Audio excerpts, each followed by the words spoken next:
Back out here live in Colorado Springs. In a matter of just hours, at 8:30 this morning, the suspected Club Q shooter will appear in court where they are expected to take a plea deal. So a look back at this case. It was the night of November 19th when a shooter walked into Club Q and opened fire. 5 people were killed and 17 people were hurt. And if it weren't for a few brave souls who tackled the shooter, more lives would have likely been lost.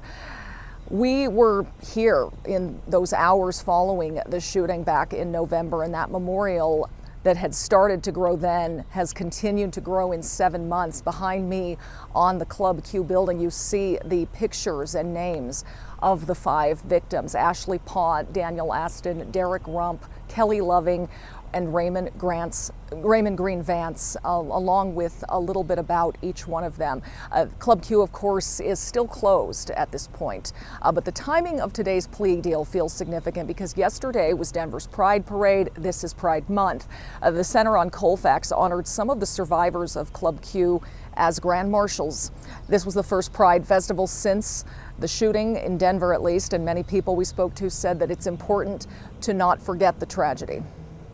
Can't imagine being in that situation where you're in a mass shooting and people that you may know and love have passed away.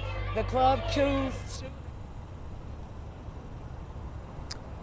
Councilman-elect Darrell Watson is the first openly queer man to serve in Denver, and Denver 7's Russell Haythorne caught up with him during the Pride Festival. He said it's important to remember where this started.